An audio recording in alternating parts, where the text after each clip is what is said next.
ಶ್ರೀ ಗುರುಭ್ಯೋ ನಮಃ. ದುರ್ಗಾಷ್ಟಕದ 2ನೇ ಶ್ಲೋಕ. ಇದು ಕೂಡ ಶಾರ್ದೂಲ ವಿಕ್ರೀಡಿತ ಛಂದಸ್ಸಿನಲ್ಲಿದೆ.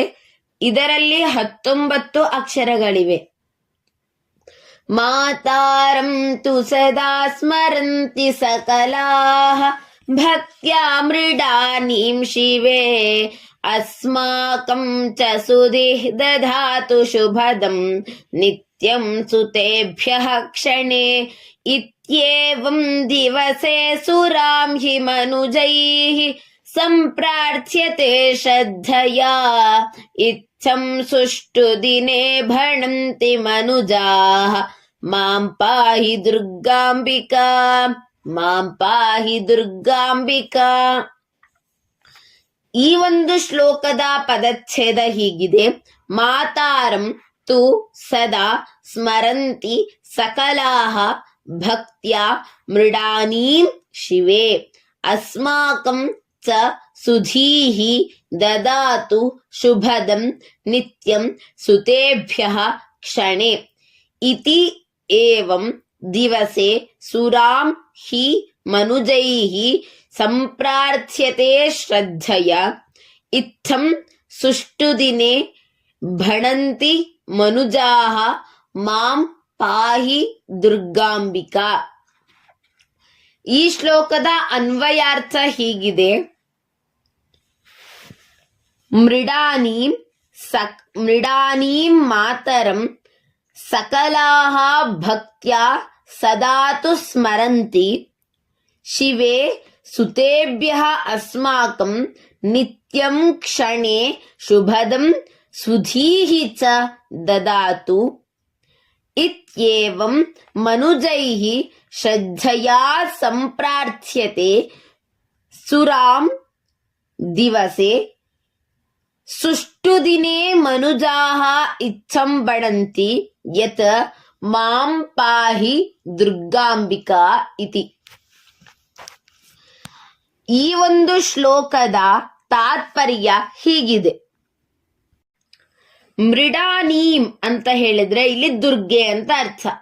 ಯಾಕೆ ಮೃಡಾನೀಂ ಅಂತ ಹೇಳಿದ್ರೆ ದುರ್ಗೆ ಅಂತ ಹೇಳಿದ್ರೆ, ಅಮರಸಿಂಹನ ಅಮರಕೋಶದಲ್ಲಿ ದುರ್ಗೆಗೆ ಇರುವಂತಹ ನಾನಾರ್ಥಕ ಪದಗಳನ್ನ ಅಂತ ಹೇಳಿದ್ರೆ ಪರ್ಯಾಯ ಪದಗಳನ್ನ ಹೇಳಲಾಗಿದೆ. ಅದರಲ್ಲಿ ಮೃಡಾನಿ ಎಂಬ ಹೆಸರು ಕೂಡ ಒಂದಾಗಿದೆ. ಆ ಶ್ಲೋಕ ಹೀಗಿದೆ. ಉಮಾ ಕಾತ್ಯಾಯನಿ ಗೌರಿ ಕಾಳಿ ಹೈಮವತೀಶ್ವರಿ ಶಿವಾ ಭವಾನಿ ರುದ್ರಾಣಿ ಶರ್ವಾಣಿ ಸರ್ವಮಂಗಲ ಅಪರ್ಣಾ ಪಾರ್ವತಿ ದುರ್ಗಾ ಮೃಡಾನಿ ಚಂಡಿಕಾಂಬಿಕಾ ಆರ್ಯಾದಾಕ್ಷಾಯಣಿ ಚೈವ ಗಿರಿಜಾ ಮೇನಕಾತ್ಮಜ. ಈ ಇಷ್ಟೂ ಪದಗಳು ಕೂಡ ದುರ್ಗೆಯ ಪರ್ಯಾಯ ಪದಗಳು. ಹಾಗಾದರೆ ಇಲ್ಲಿ ಮೃಡಾನೀಂ ಅಂತ ಹೇಳಿದ್ರೆ ದುರ್ಗೆ. ಮಾತರಂ ನಿನ್ನೆ ಹೇಳಿದ ಹಾಗೆಯೇ ದುರ್ಗೆ ತಾಯಿಯನ್ನ ಸಕಲಾಹ ಭಕ್ತ್ಯಾ ಸದಾ ಸ್ಮರಂತಿ. ಇಡೀ ವಿಶ್ವದ ಜನರು ಭಕ್ತಿಯಿಂದ ಯಾವಾಗಲೂ ಮೃಡಾನಿಯನ್ನ ನೆನೆಸ್ಕೊಳ್ತಾರೆ. ಶಿವೇ ಸುತೇಭ್ಯಃ ಅಸ್ಮಾಕಂ ನಿತ್ಯಂ ಕ್ಷಣೇ ಶುಭದಂ ಸುಧೀಃ ಚ ದದಾತು.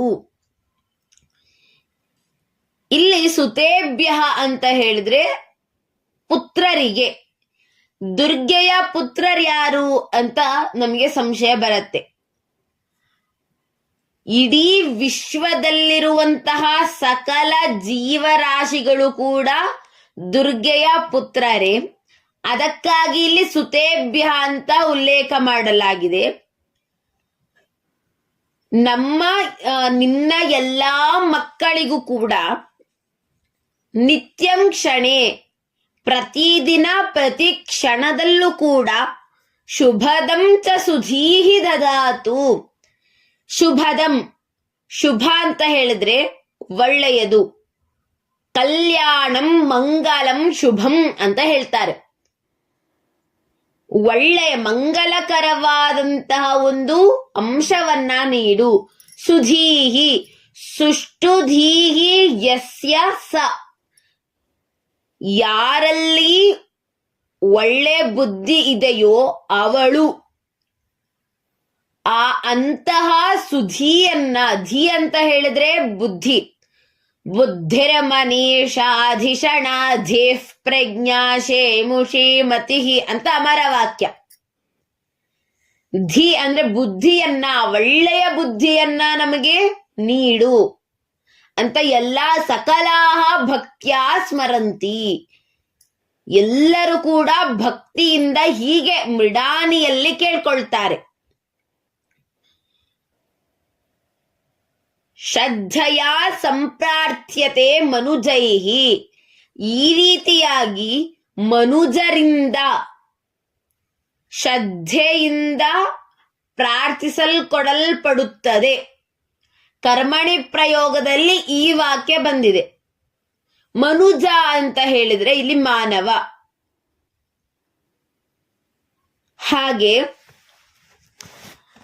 ಪ್ರತಿದಿನ ಸುರಾಂಹಿ, ಸುರಾ ಅಂತ ಹೇಳಿದ್ರೆ ಇಲ್ಲಿ ದುರ್ಗೆ, ಮೃಡಾನಿ, ಇವಳನ್ನ ದಿವಸದಲ್ಲಿ ಹೀಗೆ ಬೇಡ್ಕೊಳ್ತಾಳೆ, ಹೀಗೆ ಮನುಜರಿಂದ ಬೇಡಿಸಿಕೊಳ್ಳಲ್ಪಡ್ತಾಳೆ. ಹೇಗೆ? ನಮಗೆ ಒಳ್ಳೆ ಬುದ್ಧಿಯನ್ನ ಕೊಡು, ಶುಭವನ್ನ ಕೊಡು ಅಂತ ಪ್ರಾರ್ಥಿಸಿಕೊಳ್ಳಲ್ಪಡ್ತಾಳೆ.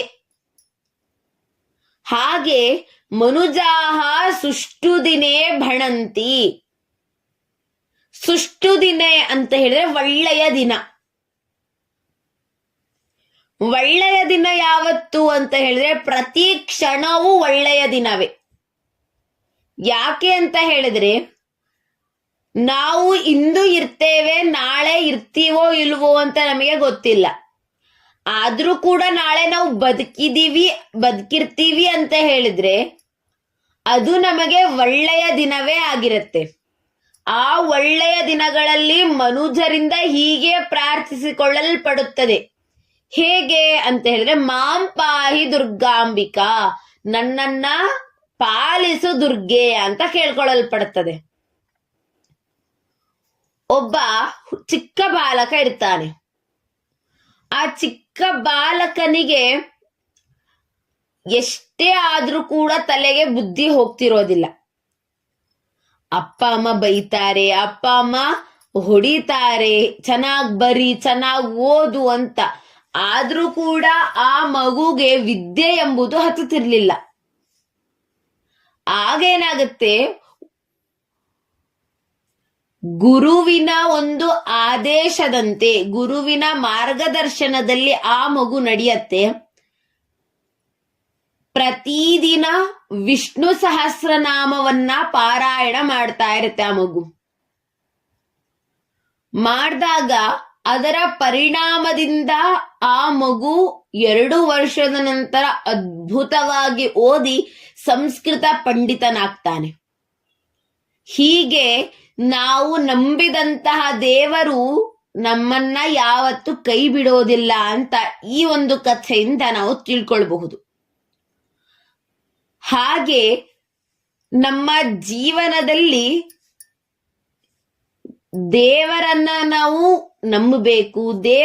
ದೇವರು ಹೀಗಿದ್ದಾನೆ, ಈ ಅಂಶದಲ್ಲಿದ್ದಾನೆ ಅಂತೆಲ್ಲ ಹೇಳೋಕೆ ಗುರುವಿನ ಆದರ್ಶ ಬೇಕಾಗತ್ತೆ.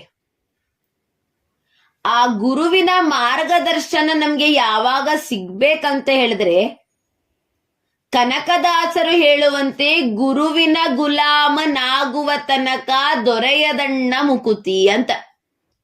ಎಷ್ಟೇ ಶಾಸ್ತ್ರವನ್ನ ಓದಿರ್ಲಿ, ಏನೇ ಮಾಡಿರ್ಲಿ, ಗುರುಗಳ ಪಾದಾರವಿಂದದಲ್ಲಿ ನಮ್ಮ ತಲೆಯು ಬಾಗದಿದ್ದರೆ, ಶಿರವು ಬಾಗದಿದ್ದರೆ ನಾವೆಷ್ಟೇ ಶಾಸ್ತ್ರಗಳನ್ನ ಓದಿದ್ರು ಅದು ವ್ಯರ್ಥವೇ ಆಗುತ್ತೆ.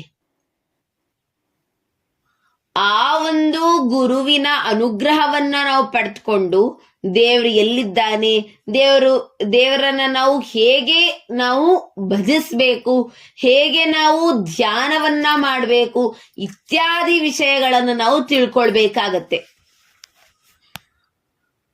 ರಾಮಕೃಷ್ಣ ಪರಮಹಂಸರು ಹೇಳುವಂತೆ ಎಲ್ಲರಲ್ಲೂ ದೇವರಿದ್ದಾನೆ. ಆದ್ರೆ ದೇವರಲ್ಲಿ ಎಲ್ಲರೂ ಇಲ್ಲ ಅಂತ ಹೇಳ್ತಾರೆ ರಾಮಕೃಷ್ಣ ಪರಮಹಂಸರು. ಅಂದ್ರೆ ನಾವು ಹೇಳ್ತೇವೆ ಎಲ್ಲರಲ್ಲೂ ಒಂದೊಂದು ಕಣದಲ್ಲೂ ಕೂಡ ದೇವರಿದ್ದಾನೆ. ಆದ್ರೆ ದೇವರಲ್ಲಿ ಎಲ್ಲರೂ ಇರ್ಬೇಕಂತಿಲ್ಲ. ಯಾಕಂತ ಹೇಳಿದ್ರೆ ದೇವರಲ್ಲಿ ಯಾರಿರ್ತಾರೆ ಅಂತ ಹೇಳಿದ್ರೆ ನಿರ್ಮಲವಾದಂತಹ ಭಕ್ತಿ, ಶ್ರದ್ಧೆ, ಏಕಾಗ್ರತೆಯಿಂದ ಯಾರು ಯಾವುದೇ ಫಲಾಪೇಕ್ಷೆಯನ್ನ ಪಡೆದೆ ದೇವರನ್ನ ಪೂಜಿಸ್ತಾರೋ ಅಂತಹವರು ಮಾತ್ರ ದೇವರ ಮನಸ್ಸಿನಲ್ಲಿ ಇರ್ತಾರೆ ಅಂತ ರಾಮಕೃಷ್ಣ ಪರಮಹಂಸರ ಅಭಿಪ್ರಾಯ. ಅಂತೆಯೇ ನಾವು ಕೂಡ ನಮ್ಮ ಕೈಲಾದಷ್ಟು ಭಕ್ತಿಯನ್ನ ದೇವರಿಗೆ ಅರ್ಪಿಸೋಣ. ಆಗ ನಾವು ಮಾಡುವಂತಹ ಪ್ರತಿಯೊಂದು ಕೆಲಸವೂ ಕೂಡ ಯಶಸ್ಸನ್ನ ಪಡ್ಕೊಳ್ತಾ ಹೋಗತ್ತೆ. ನಾವು ಯಾವಾಗ ಕಲ್ಮಶ ಕೂಡಿದಂತಹ ಒಂದು ಮನಸ್ಸಿನಿಂದ ಆಡಂಬರದ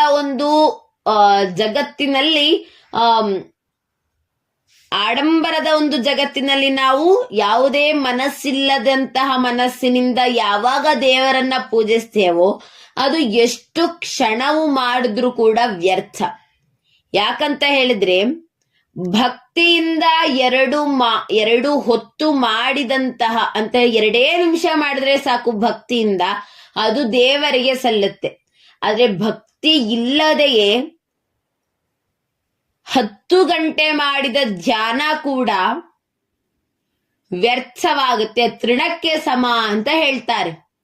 ಅದಕ್ಕೆ ನಮ್ಮ ಕೈಲಾದಷ್ಟು 2 ನಿಮಿಷ ಮಾಡಿದ್ರು ಕೂಡ ಭಕ್ತಿಯಿಂದ ಮಾಡಬೇಕು. ಇಂತಹ ಒಂದು ಮಾನವ ಜನ್ಮವನ್ನ ತಳೆದ್ರು ದೇವರ ಕಡೆಗೆ ಒಂದು ನಮ್ಮ ಹೆಜ್ಜೆ ಇಡದೆ ಇದ್ರೆ ಮಾನವ ಜನ್ಮವನ್ನ ಪಡೆದೂ ಕೂಡ ವ್ಯರ್ಥ ಅಂತ ಹಿರಿಯರು ಹೇಳ್ತಾರೆ. ಅದಕ್ಕೋಸ್ಕರ ನಮ್ಮ ಕೈಲಾದಷ್ಟು ನಾವು ಭಕ್ತಿಯನ್ನ ದೇವರಿಗೆ ಸಮರ್ಪಣೆಯನ್ನ ಮಾಡಬೇಕು. ಯಾವುದೇ ವಸ್ತು ಏನೂ ಇಲ್ಲ ಅಂತ ಹೇಳಿದ್ರು ಕೂಡ ದೇವರು ನಮ್ಮ ಭಕ್ತಿಗೆ ಮೆಚ್ಚಿ ನಮ್ಮ ಹೃದಯ ಎಂಬ ಗರ್ಭಗುಡಿಯಲ್ಲಿ ನೆಲೆಸ್ತಾಳೆ. ಹಾಗೆಯೇ ಒಮ್ಮೆ ಏನಾಗುತ್ತಂತ ಹೇಳಿದ್ರೆ, ಒಬ್ಬ ಶ್ರೀಮಂತ ಇರುತ್ತಾನೆ, ಅವನಿಗೆ ಒಬ್ಬ ತಮ್ಮ. ಈ ಕಥೆ ಎಲ್ಲರಿಗೂ ಗೊತ್ತಿರಬಹುದು. ಒಮ್ಮೆ ಏನಾಗುತ್ತಂತ ಹೇಳಿದ್ರೆ ಇಬ್ರು ಕೂಡ ಶಿವನ ಭಕ್ತರು. ಆಗ ಅಣ್ಣ ಶ್ರೀಮಂತ, ತಮ್ಮ ಬಡವ. ಅಣ್ಣ ಶಿವನಿಗೋಸ್ಕರ ಎಲ್ಲಾ ರೀತಿಯಾದಂತಹ ಸಾಮಗ್ರಿಗಳನ್ನ ತೆಗೆದುಕೊಂಡು ಬಂದು ಹೆಚ್ಚಿನ ದುಡ್ಡನ್ನ ಅದಕ್ಕೆ ವ್ಯರ್ಥ ಮಾಡಿ ವ್ಯಯಿಸಿ ಒಂದು ದೊಡ್ಡ ದೇವಸ್ಥಾನವನ್ನ ಕಟ್ತಾನೆ. ಇನ್ನು ಒಂದೇ ಒಂದು ಕಾರ್ಯ ಬಾಕಿ ಇದೆ. ಅದೇನಂತ ಹೇಳಿದ್ರೆ ಗರ್ಭಗುಡಿಯಲ್ಲಿ ದೇವರು ಪ್ರತಿಷ್ಠೆ ಆಗ್ಬೇಕಷ್ಟೆ. ಈ ಕಡೆ ತಮ್ಮ ಕೂಡ ಶಿವಭಕ್ತ. ಅವನಿಗೆ ದೇವಸ್ಥಾನವನ್ನ ನಿರ್ಮಿಸಲು ಬೇಕಾಗುವಂತಹ ಹಣದ ವ್ಯವಸ್ಥೆ ಇರಲಿಲ್ಲ, ಅಷ್ಟು ಸಾಮರ್ಥ್ಯ ಇರಲಿಲ್ಲ. ಆದ್ರೆ ಅವನ ಹತ್ತಿರ ಪೂರ್ಣವಾಗಿದ್ದೇನು ಅಂತ ಹೇಳಿದ್ರೆ ಭಕ್ತಿ. ಆಗ ಎಷ್ಟೇ ದಿನ ಹೋದ್ರೂ ಕೂಡ ಗರ್ಭಗುಡಿಯಲ್ಲಿ ದೇವರು ನೆಲೆಸೋದೇ ಇಲ್ಲ. ಆಗ ಅಣ್ಣನಿಗೆ ಭಾರಿ ಕೋಪ ಬಂದು ದೇವರ ಹತ್ರ ಕೇಳ್ತಾನೆ, ನಾನು ಅಂತ ದೊಡ್ಡ ದೇವಸ್ಥಾನವನ್ನ ನಿನಗೋಸ್ಕರ ಕಟ್ಟಿದ್ದೇನೆ, ನೀನು ಯಾಕೆ ಬಂದ್ ಕೂರ್ತಾ ಇಲ್ಲ ಅಂತ ಕೇಳಿದಾಗ ದೇವರು ಉತ್ತರವನ್ನ ಕೊಡ್ತಾನೆ. ಏನಂತ ಹೇಳಿದ್ರೆ, ಇಲ್ಲ, ನೀನು ಆಡಂಬರದ ಬದುಕಿಗಾಗಿ ನಿನ್ನ ಹೆಸರು ಎಲ್ಲಾ ಕಡೆ ಪ್ರಚಾರ ಆಗ್ಬೇಕು ಅಂತ ಒಂದು ಕಾರಣವನ್ನ ಇಟ್ಕೊಂಡು ನೀನು ನನ್ನ ದೇವಾಲಯವನ್ನ ಕಟ್ತೆ.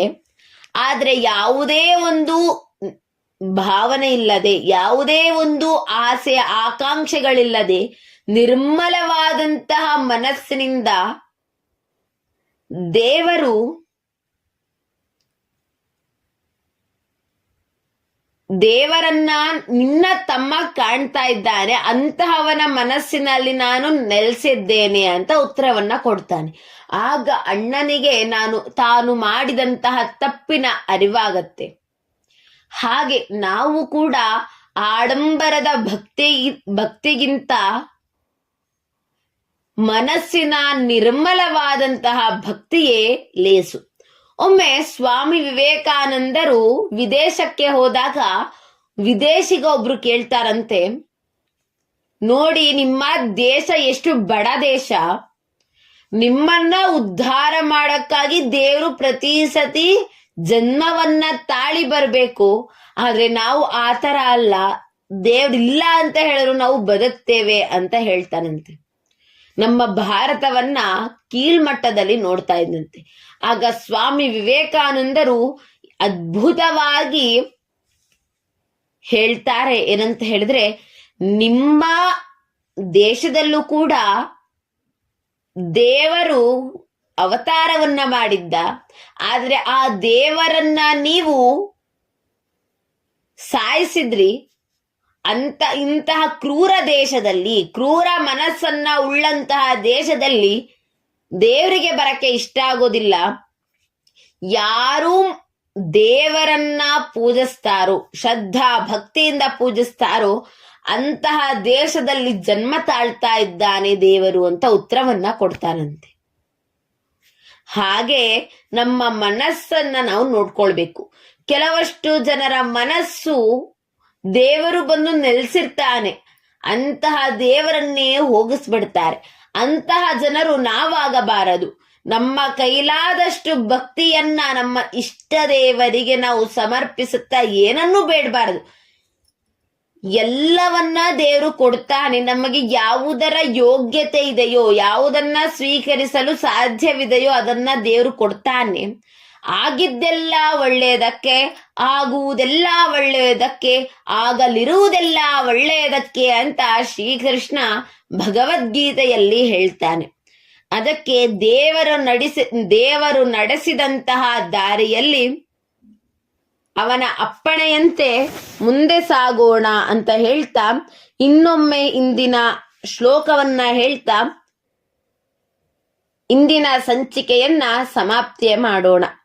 ಮಾತಾರಂ ತು ಸದಾ ಸ್ಮರಂತಿ ಸಕಲಾಃ ಭಕ್ತ್ಯಾ ಮೃಡಾನೀಂ ಶಿವೆ ಅಸ್ಮಾಕಂ ಚ ಸುಧಿಃ ದದಾತು ಶುಭದಂ ನಿತ್ಯಂ ಸುತೇಭ್ಯಃ ಕ್ಷಣೇ ಇತ್ಯೇವಂ ದಿವಸೇ ಸುರಾಂ ಹಿ ಮನುಜೈಃ ಸಂಪ್ರಾರ್ಥ್ಯತೆ ಶ್ರದ್ಧಯಾ ಇತ್ತಂ ಸುಷ್ಟು ದಿನೇ ಭಣಂತಿ ಮನುಜಾಃ ಮಾಂ ಪಾಹಿ ದುರ್ಗಾಂಬಿಕಾ, ಮಾಂ ಪಾಹಿ ದುರ್ಗಾಂಬಿಕಾ. ಸರ್ವೇ ಜನಾಃ ಸುಖಿನೋ ಭವಂತು. ಧನ್ಯವಾದಾಃ.